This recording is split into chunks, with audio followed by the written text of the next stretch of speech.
We've known each other many years. This is the first time you've ever clicked the video and hit subscribe down below. I can't remember the last time you hit the like button, gave me a thumbs up, even though you watched the whole video.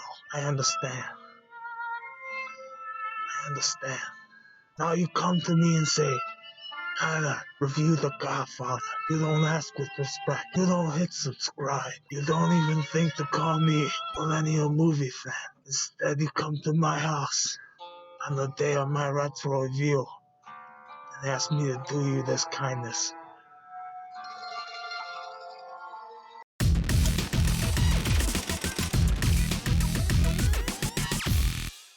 Hi guys, welcome to the Millennial Movie Fan Channel. My name's Tyler. Today's movie review is going to be for The Godfather. Like Don Tyler said, make sure you hit the like button and subscribe down below. So last week, I watched this movie for the first time ever, knowing the hype around it and how much people absolutely love The Godfather, hail it up as one of the greatest movies of all time, if not the greatest. And I think it's as good as everybody says it is, so believe the hype. From the very first scene, they set up the mythos of the Godfather, of that world. It's the day of his daughter's wedding. You can ask him anything.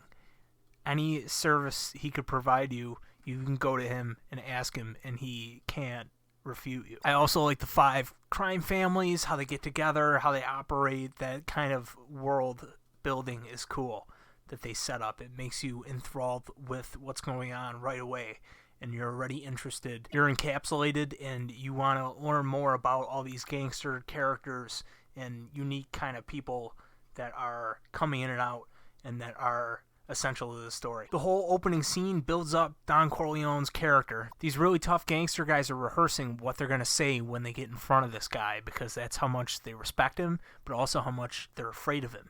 And you see what he can do for people's careers. There's a famous singer that comes in, and his career was made because he got out of a contract because they held a gun to a guy's head, gave him an offer he couldn't refuse, got him out of the contract. So he can make people successful, or he can break them down, kill them, make their life nothing.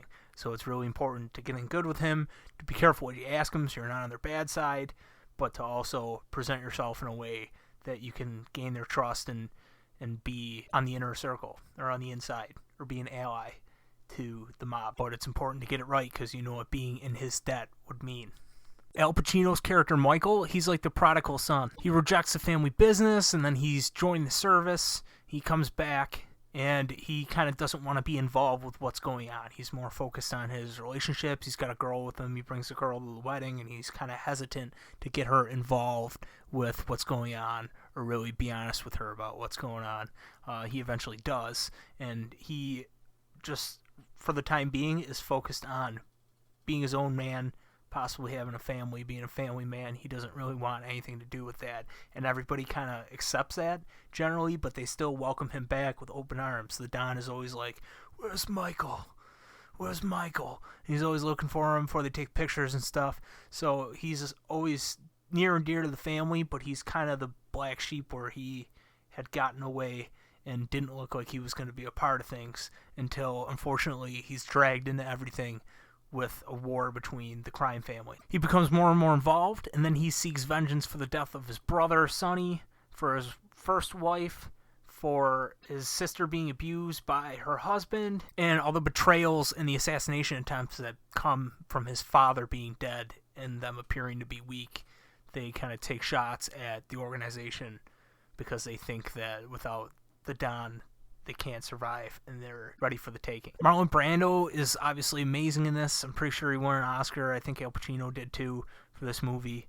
Don't attack me if I'm wrong for that. I'm just flying off the cuff right now. But they were obviously amazing. They play iconic characters, and I knew a lot about this movie going into it, and I knew a lot about the story. There were times where the deaths that were supposed to shock you, I didn't know about. So I was like, oh my God, that guy got killed. They grab his hand, stab him, and choke him out. All the people that they're choking out in the backseat of the cars, I did not know about that. I did not know that Michael's first wife gets blown up in the car. So I was like, oh shit, that's a super famous thing, but I didn't know that. James Caan is amazing in this. I've always seen him as an old man because I've never seen this movie. I've never seen some of his other works, he looks totally different as an old guy from what he looks like in this playing Sonny.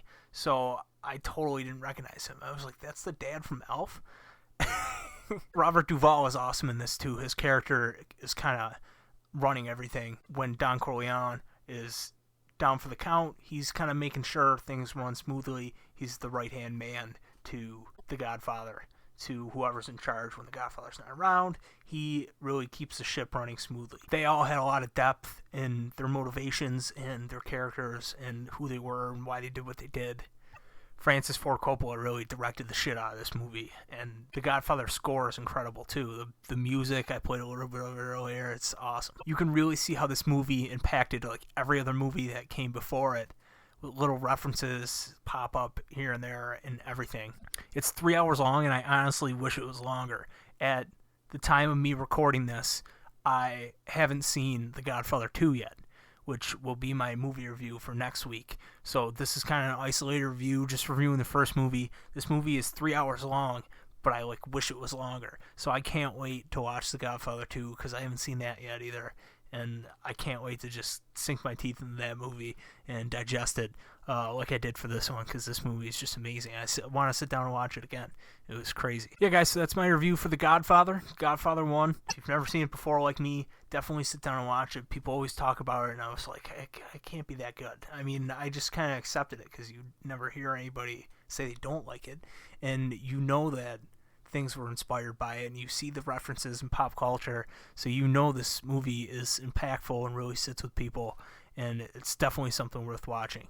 My review for Godfather 2 is going to be next week, as I said before, for my retro review on Wednesdays. Next Wednesday at 7 a.m. that's going to drop, so tune into that. And like I said, like, share, subscribe, send this video all around, hit the little notification bell so you get alerts to when I post a new video. And that's it for me, guys. I will see you in the next one.